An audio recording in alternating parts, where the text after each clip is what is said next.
you have to love it, and this is something that you have to have, that you want to do within your heart. Because it's all about giving. A lot of parents come here, they don't have the money for child care.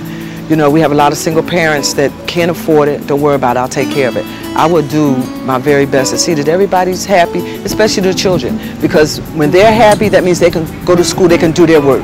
When a parent is happy, they can go on their job and not worry about their child. Quite a few of the members of the congregation are parents of the Child Care Center. And it came through me actually saying to them, I know you don't want me to get in your business, but because your child comes here, I need to be in your business.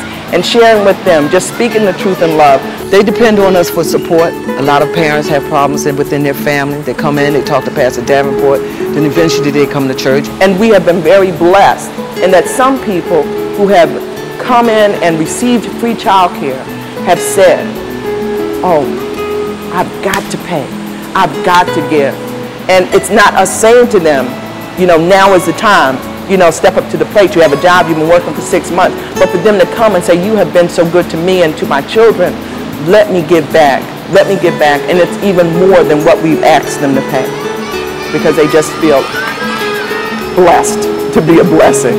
We couldn't really imagine just what would happen here. We were thinking of a traditional church where people came on Sundays and didn't think too much beyond that, and now we see what Pastor Pat has done with her classes, and we witnessed the excitement of the people at the worship service and saw just what Spirit and Truth means to them at this stage, and especially there were children, many children there, and that particularly is so important because that whole next generation needs to get the church, because if it doesn't, it's not going to go anywhere.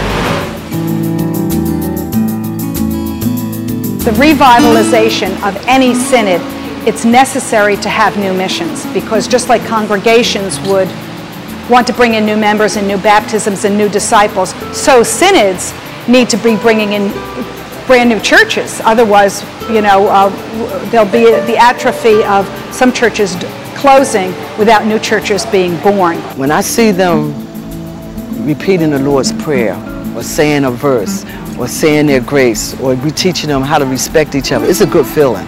It really is. Just to see the little guys really come up like that, because this is something that they're not getting at home. They're not.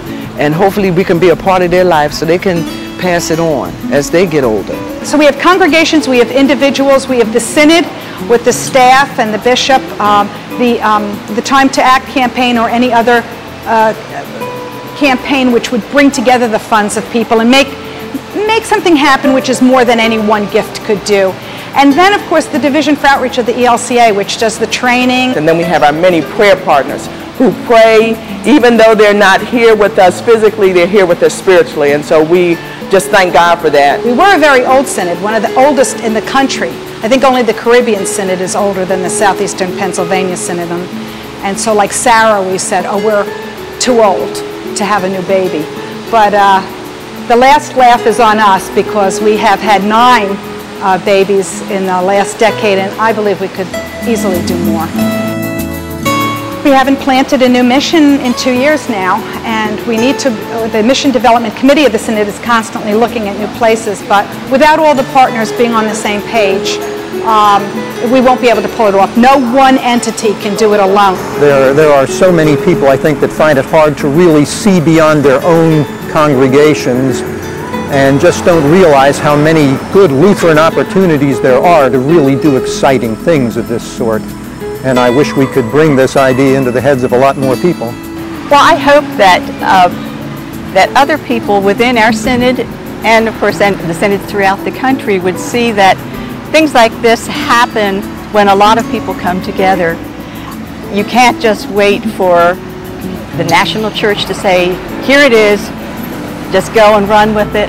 And most likely it's not going to be a single church in any synod, but when you get a partnership of churches within a synod, of individuals within that church, people partnering with synods, people partnering with people, then I think things can happen. And once they start to happen, as we've seen here, and the news gets out, then other churches will decide, well, we couldn't do a big thing, but we can send you our Sunday school materials, something of that sort. And that is the excitement of it. It just grows and grows. So that, but you've got to get started, and to get started, I think, takes that bit of courage on the part of the individual, on the part of the congregation, on the part of the synod, for it to happen. And I pray that's what will happen.